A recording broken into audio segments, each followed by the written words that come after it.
No te voy a mostrar su foto, pero vamos a escuchar su voz, su pulsión, la fábrica de su mente que maquina la escritura de lo que le afecta. En Tres Sorbos es un podcast que disecciona la literatura ecuatoriana en 3 formatos. En Tres Sorbos.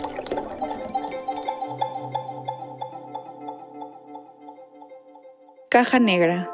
Entendiendo por caja, en este caso, un receptáculo real, mental o virtual. La denominación de negra suele aludir a que en ella se guardan asuntos oscuros, trágicos, ocultos o misteriosos. 1. Muerte de una joven anarquista. La mataron los policías. La asesinaron luego de torturarla. Nos torturaron juntas y luego se la llevaron al cuarto de al lado y mientras la violaban, a ellos se les fue la mano. Parece que ella se resistía, o al menos eso pude sacar de conclusión por los insultos que escuchaba. La mataron en Panamá. Ella estaba armada hasta las patas y la policía panameña, asesorada por los israelitas que actuaban en todo el continente, fue la encargada de seguirla y a pesar de tener la orden de traerla acá al Ecuador con vida, no pudieron hacerlo porque ella apenas se vio cercada empezó a disparar. Luego se expatrió el cadáver. La mataron compañeros de nuestra propia organización, allá en un encuentro que tuvieron en Panamá.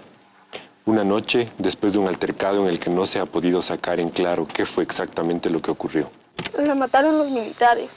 Luego de tratar de sacar la información, murió después de recibir 30 balazos cerca del aeropuerto. La mataron unos tipos vestidos de negro, muy elegantes, que la soltaron ahí, al frente de nuestra casa, y le ordenaron correr. Cuando ella empezó a correr, le dispararon. Cayó fulminada la pobrecita. A ella la encontraron muerta, colgada de los cordones de sus zapatos. Al menos eso dice el parte policial que llegó con su cadáver de Panamá. Parece que algo pasó entre ella y su amante, uno de los cabecillas de la organización. Lo que de plano nos hace sospechar de esa versión es el asunto de la ropa. ¿Por qué la chompe con la que aparecen las fotos difundidas no tiene ninguna mancha de sangre? Le cambiaron la ropa. Claro que le cambiaron la ropa. Yo le vi los balazos. Yo vi los orificios en su cuerpo. No sé de dónde se sacaron esa ropa, pero no era la suya. Que se mató, desgraciados. ¿Cómo pretenden que creamos semejante estupidez? Yo la conocía mejor que nadie. Yo sé que ella jamás habría hecho algo así. Aquí en la mandíbula nos colocaban unas cuchillas, como tenedor.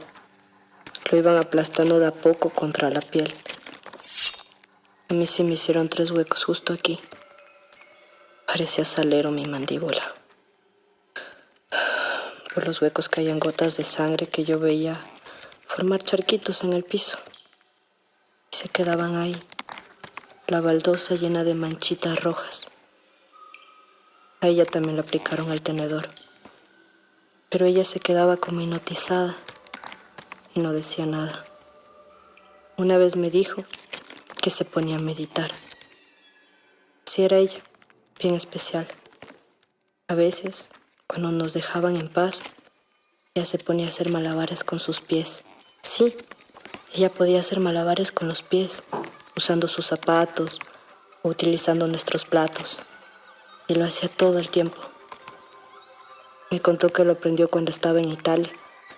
Ella vivía en una morgue allá en Italia con un novio suyo. Eso me contó. También se reía a carcajadas. Y así también había noches que no dejaba de llorar. Los chapas se cabreaban y venían a callarla.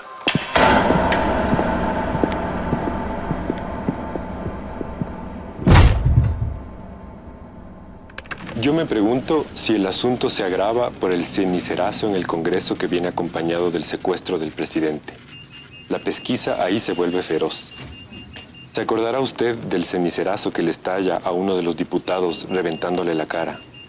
¿Se acordará usted también del secuestro del presidente? ¿Se acordará del asunto de las armas en el avión israelí? Ahí se empezó a derrumbar todo. ¿Se acordará también de la llamada Operación Limpieza? Yo en ese momento estaba en la clandestinidad, pero no era difícil enterarse de todo. Y créame, nosotros no tuvimos nada que ver con el secuestro, aunque sabíamos que iba a suceder. Lo del cenicerazo sí lo fraguamos nosotros, más como una acción poética que con afanes violentos. Bueno, la verdad, claro que las intenciones políticas exigían algo de violencia, pero nosotros en el fondo éramos pacíficos. La figura que interesa en ese momento es la del abogado, el que hacía escritos judiciales gratuitos en todo el penal para las presas que se lo pidieran, el que era muy gordo. Él estaba al tanto del asunto de las armas y colaboraba por ambos bandos. El tipo desapareció, nunca se supo qué pasó con él, pero fue él quien estableció el vínculo con la policía panameña. Eso sí me consta. Él tenía contactos en todo el continente y lo que hizo fue genial. Parece que él se enamoró perdidamente de la muchacha, pero ella, como todos ahora sabemos, no se enamoraba de nadie. La primera vez que ella estuvo en la cárcel lo utilizó para obtener información y claro, para que le ayudara a construir el túnel y luego lo dejó. Parece que él no lo soportó y el resto fue una venganza. Eran muchas las técnicas que utilizaban. Eran verdaderos especialistas. Y los nombres, yo algunos me los aprendí de memoria. Eran insólitos. Ellos nos decían, por ejemplo, ¿cosquillas? ¿Quieres que te haga cosquillas para que hables? Yo no me imaginaba a lo que se referían. Cepochín o la pera. Ese era tal vez el más doloroso. Era un dolor insoportable en el vientre. Ella lo soportaba mejor que yo.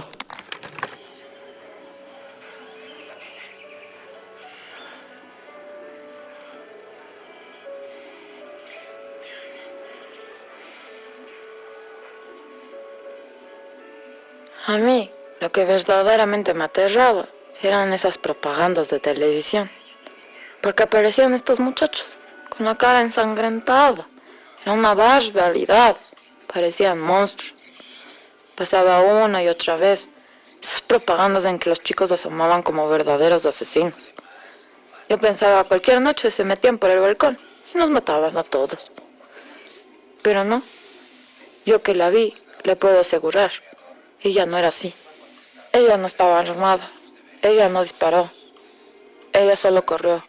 Que fue exactamente lo que ellos le dijeron que haga. Lo de las armas es una estupidez. En Panamá no había manera de andar armado en ese entonces. Y lo que pasó es que fue a hacer un par de llamadas, de lo que entiendo, a su mamá. Ya la estaban siguiendo, eso sí es seguro. Varios espías la seguían. Entró a Panamá con una identidad falsa. Le habían dado un pasaporte de alemana, porque había un vínculo con los alemanes, eso es cierto. Incluso un grupo vino acá. Y parece que en esa llamada ella le contó a su mamá que lo que estaba pasando en la organización era insostenible. Yo creo que había espías al interior y la bronca que se armó allá en Panamá hizo que ella tomara una posición radical contra algunos de los líderes.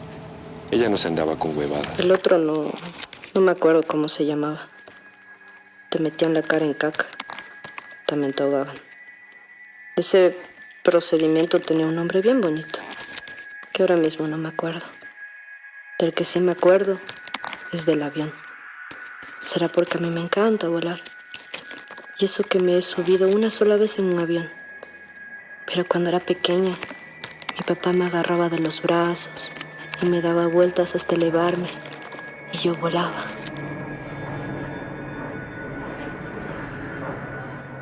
No había nada de malo en que el avión traiga armas, al fin y al cabo. Era una situación de guerra. A ver, esa chica, por ejemplo, ella estaba en una escuela de formación para terroristas allá en Panamá. ¿O qué cree que los muchachos tenían pistolas de juguete? Allá estaban recibiendo el entrenamiento de unos alemanes. Esto no era un juego de niños, por favor. Al ser capturada, sacó de sus bolsillos una Colt 1911, una pistola con un potencial espectacular que actúa como ametralladora y que es alemana, señor. Sí, parece que la traen en un avión dormida. Esa es la versión a la que finalmente llegamos, porque ellos nunca la aceptaron. Parece que allá no podían matarla, entonces la durmieron y la mataron después de torturarla algunos días en los calabozos que tenían en la Mariscal. La llevaron por la zona del aeropuerto, ya estando inconsciente, y le dispararon en plena calle un sinfín de balazos. No me pregunten para qué, le tenían tanto miedo que decidieron dispararle 30 balazos. ¿Qué creen, que somos idiotas? ¿Qué creen, que somos unas estúpidas? Nos dijeron que la apresaron y la mataron allá en Panamá. porque estaba cargada de armas, pero eso no es verdad. También salieron con la estupidez de que se mató. Hasta se han atrevido a decir que se les escapó y que la mataron en una persecución. Desgraciados. No les importó ni el dolor de mi madre, que tuvo que someterse ahí mismo en el velorio a sus vejaciones. Pero hay testimonios de policías que la vieron viva acá en Quito. Y además, yo vi los balazos. ¿Cómo pueden ser tan malos para mentir? Yo vi los balazos y los conté. Eran 30, le repito, señor. 30 balazos. Le dieron tantos balazos, yo me pregunto para qué. No sabemos nada más de ella. Se va a Panamá con un pasaporte falso y lo siguiente que oímos es que la habían matado. Porque sí sabe que a lo que iba era un congreso de la facción indoamericana. Ella no sale huyendo como dijeron en los periódicos. Sale por Colombia con otro nombre, pero sale para participar en el congreso. Era tenaz verle la última época. La man no se cuidaba y parecía que ya no le tenía miedo a nada. Después de años yo me entero que la razón de su muerte tiene algo que ver con la pelea entre los compañeros. Y es una pelea que tiene relación con una alemana, que parece que era espía y que cuando llega comienza a cuestionar las acciones de ciertos líderes. Otros dicen que enamora a uno de ellos, al Piquete, que era el líder máximo de la fracción indoamericana, y lo dispone en contra del resto, haciendo uso de la vieja táctica política de guerra, divide y vencerás. Alguien incluso me comentó que ella estaba celosa de la alemana, pues parece que sí se enamoró del Piquete. Lo cierto es que una noche, la noche posterior a su célebre discurso, muere. En medio de la pelea de los compañeros llega la policía, dispara contra algunos, a ella le llega un tiro y bueno, el cadáver es expatriado. Hay poca información sobre lo que sucede esa noche. Acuérdese de que la mayoría de gente que participó del Congreso está muerta. Claro, es después de ese discurso que la manda allá que se vuelve una celebridad, sobre todo para aquellos que estábamos metidos en todo este asunto. Sobre ese discurso también existen varias copias que han circulado por ahí, cada una diferente a la otra, y hay partes que están en italiano.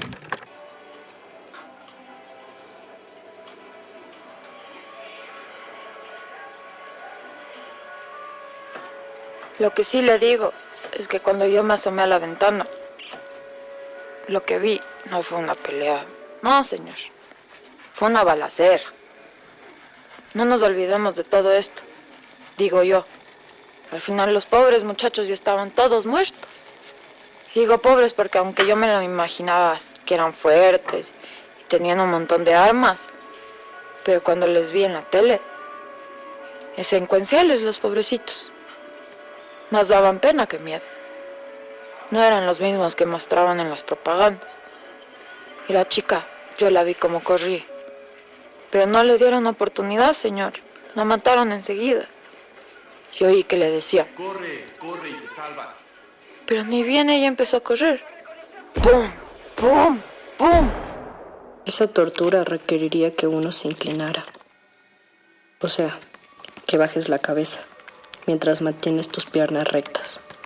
Entonces, con los pies juntos, levantas los brazos hasta la posición más alta posible, con las manos pegadas a la pared. Y te obligaban a quedarte ahí. A veces también te pegaban mientras estabas en esa posición. Yo a ratos cerraba los ojos y me imaginaba que de verdad estaba volando. Por un momento sí lo lograba. A ratos lograba elevarme. De todos modos, y en la actualidad, ¿a quién le interesa este asunto? Solo a usted, me imagino. Y sí, nosotros teníamos interés en ese avión, claro, porque el avión no llevaba vegetales, como se dijo en un primer momento. Era un avión israelí con armas. Claro que sí. El abogado nos dio toda la información a cambio de un montón de dinero, y entonces los israelitas, que ya estaban involucrados en el asunto, arman todo el plan. Nadie se imaginó que los muchachos estuvieran tan bien armados, tampoco, que estuvieran recibiendo apoyo de los alemanes. Y claro, la gran mayoría logra huir. Era un congreso de los cabecillas y le dejan a ella de chivo expiatorio una vez que descubren que han sido ubicados.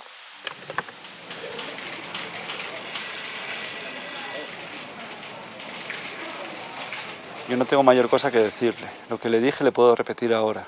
El parte policial dice que estaba muerta, que ella había terminado con su vida, que se presume fue a causa de una disputa con su novio Alias Piquete, el cabecilla de la organización.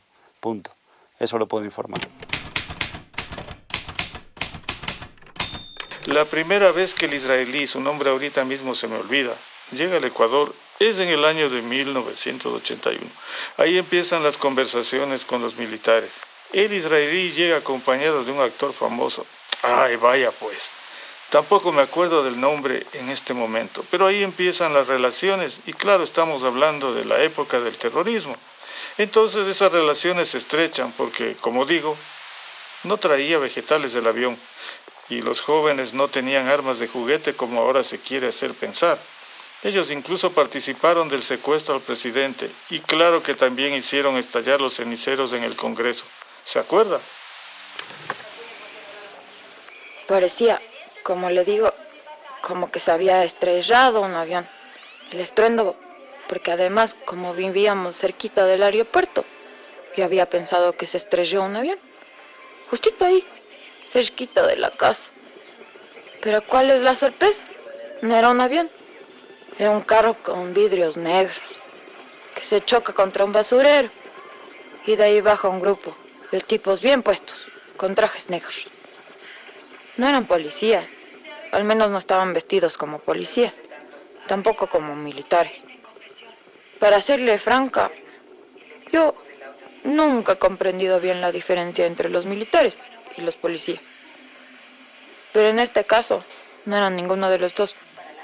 Eran tipos con trajes, elegantes, los que bajaron del carro, que eran unas furgonetas grandes de vidrios negros. Ellos estaban con una chompa roja. Yo les reconocí luego en las fotos que pasaron en la tele. Claro que era ella. La cabeza rapadita. Yo la vi porque justo en la ventana de mi cuarto, al otro lado de la calle. Y yo siempre he tenido muy buena vista. Yo la conocí cuando ambos comenzamos a frecuentar la casa de la profe, como le decíamos nosotros. La profe fue para nosotros muy importante. El problema era que, como tomaba bastante, había épocas que no se podía contar con ella. Yo creo que ella hasta se enamoró de la profe. Hay quienes aseguran que sí hubo entre las dos algo. El modo en el que mataron a la profe también fue atroz. Dicen que el que delató que estaba en Esmeraldas era un abogado gordísimo con nombre y apellido árabe. No me acuerdo el nombre, pero él se acercó a la organización y tenía informantes. Parece que fue él quien le pasaba la información a la policía. Él llegó hasta ser secretario del presidente. ¿Se acuerda usted del nombre? Ni más se supo de él. A ese man deberían buscarle ahora que andan interesados en este caso. Yo estuve como 3 meses ahí. Me los aprendí todos. Ella estuvo unos pocos días o tal vez semanas. No sé cuántos días fueron en total. No era nada fácil llevar la cuenta de los días. Compartíamos un cuarto pequeño que tenía una jarra en la que poníamos a orinar. Había días en los que no prendían la luz. Me acuerdo de uno antes de que ella llegara, en el que le pedía a gritos que venga alguien, porque tenía miedo. Pensaba que me había quedado ciega. Entonces llegó un hombre que se sentó al lado mío y me dejó que le tomara la mano. Luego se fue. Cuando ella llegó, no pudimos casi hablar. Es que nos tenían vigiladas. En el cuarto había un espejo que realmente era una ventana desde la que nos vigilaban todo el día. Era rara la sensación de que alguien te esté mirando todo el tiempo y tú no lo puedas ver.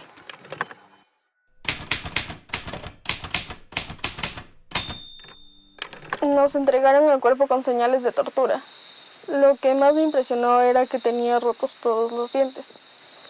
Parece que la agarraron a martillazos. Yo fui la única que le vi la boca. Yo le vi todo el cuerpo. Le saqué la ropa que le habían puesto esos desgraciados. Esa chompa roja. Y le coloqué un vestido negro. Uno que yo también usaba. También le cepillé el pelito corto. Me extrañó cómo estaba su pelo. Lo habían cortado como de diferentes tamaños.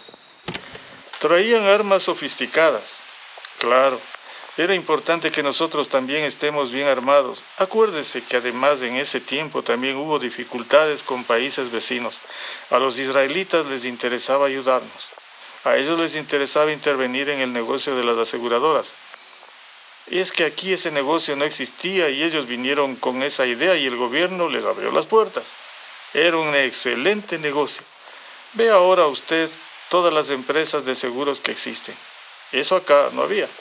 Ni seguros de salud ni nada. Este seguía siendo después de todo un buen país para invertir y una isla de paz si se fija en lo que sucedía en el resto del continente. A nosotros nos correspondía mantener la seguridad, favorecer la inversión y claro, ese era el objetivo del Frente de Reconstrucción Regional, como se le llamó al proyecto. La operación limpieza existió, claro, y garantizó el éxito de nuestros esfuerzos.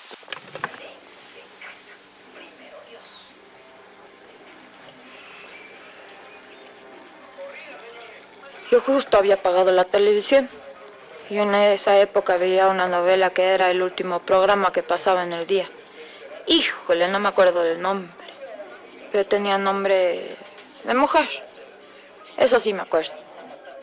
En esta época no había televisión toda la noche como ahora. No.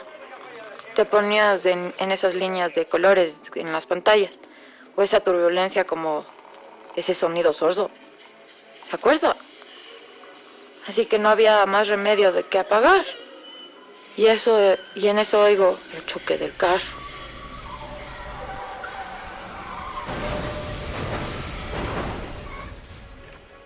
Estando interesados en los seguros, se enteran de que teníamos problemas con el terrorismo a raíz del asunto del presidente.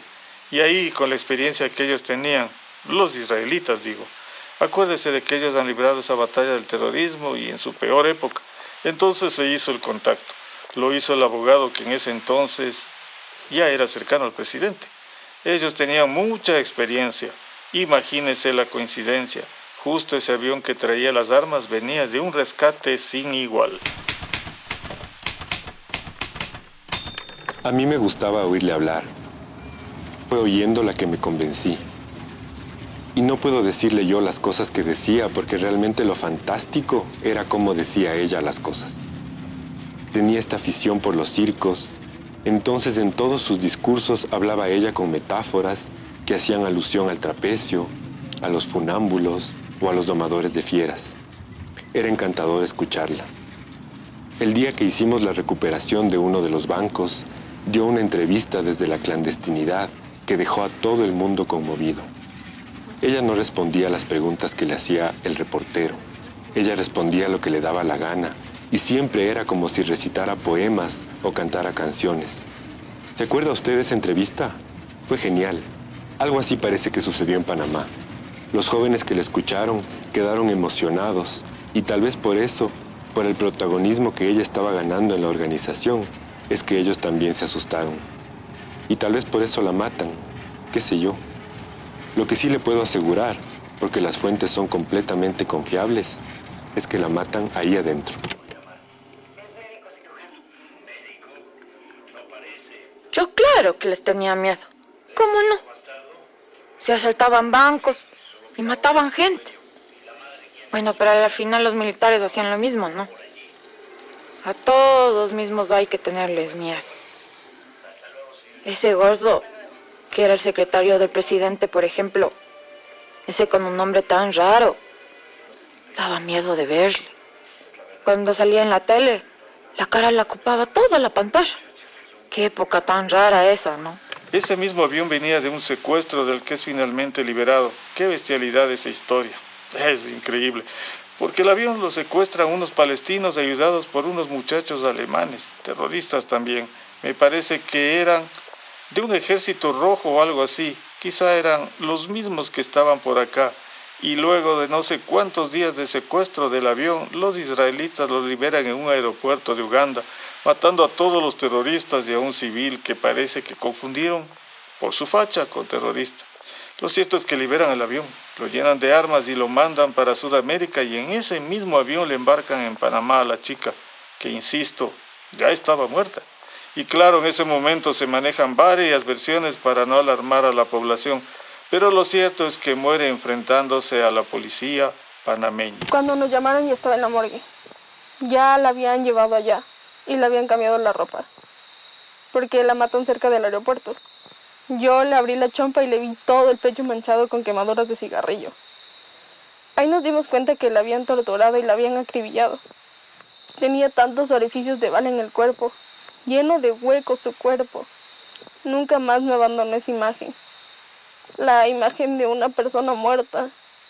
Señor, es algo que jamás se olvida. Y la sensación en el cuerpo cuando una hermana se muere. Es como que uno pierde su lugar en el orden, en algún orden cósmico, y queda como todo como desconcentrado, para siempre.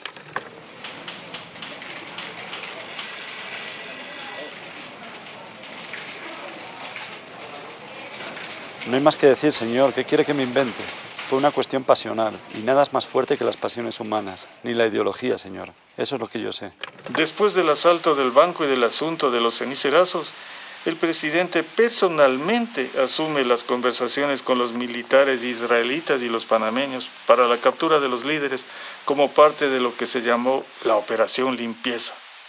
No liderada por los panameños ni por los nacionales, no, son los israelitas, los mismos de las compañías de seguros. Y nada, como ya le dije, a ella le siguen. Ella entra a hacer una llamada telefónica y luego de eso, la policía se acerca para pedirle los papeles y ella, armada como estaba, saca su pistola, los dispara, trata de huir, pero es herida por uno de los policías y ahí mismo muere.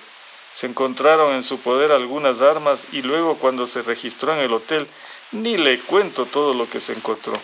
Un día, luego de torturarla,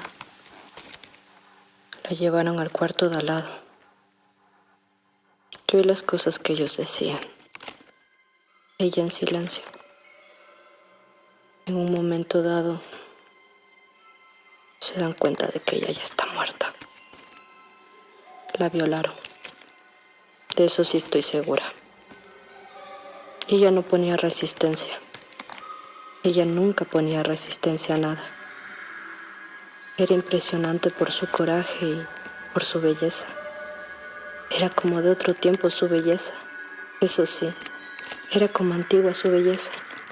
Y además, era una belleza que se contagiaba. Todo su alrededor se embellecía. Hasta los chapas. En serio, no se ríe. Era verdad. Se murió de lo linda que era, creo yo. Estaba como floja, como aflojada. Es como si las estructuras de su cuerpo hubieran sido desatornilladas. No estaba rígida. Cuando la tuve entre mis brazos, la sensación era la de una muñeca de trapo. Mi hermana, una muñeca de trapo. Algo así sentí cuando le cambiaba la ropa. Yo me acordaba del modo en el que ella cosía trajecitos para las muñecas. Todo fue tan absurdo. Todo eso de que se meta en esa organización. Todos esos discursos. Todo el asunto de la profe. Hasta que viajó a Italia, ella era normal. Hasta que se había graduado de la universidad. Pero allá en Italia comenzó con la locura. Pero bueno, me alegra que ahora, pasado el tiempo, haya gente como usted interesado en esta historia. Tal vez se pueda hacer algo de justicia.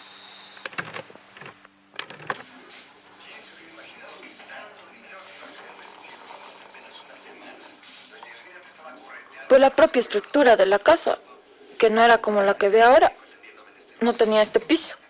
Desde mi cuarto yo podía ver todito. Claro, en ese momento no dije nada. Mi marido me advirtió que podíamos meternos en problemas. Él dice que hicieron una llamada acá a la casa. Pero yo no sé. Mi marido era bien cobarde. Para mí, que se inventó este asunto para que yo no diga nada. Acuérdese que la intención del Frente de Reconstrucción Regional era un proyecto de cooperación entre países hermanos para roer las estructuras de violencia que se tomaban en el continente. Y los israelitas nos ayudaban para el efecto. De hecho, fue bastante exitosa la colaboración. Los resultados saltan a la vista. Todo el asunto sobre el secretario del presidente. Yo no cuento con información. De lo que entiendo, murió en Miami, a donde huyó después del escándalo de los recolectores de basura. Todos estábamos un poco enamorados de ella. Esa es la verdad. Y ahora que usted me pide una definición de la organización, yo no le puedo dar una. Pero hay algo que un día nos dijo la profe, o fue ella, ya no me acuerdo, pero cuya frase sí se quedó para siempre en mi memoria. Una frase que decía algo así como: el anarquismo es una religión, cuyo ritual es la vida.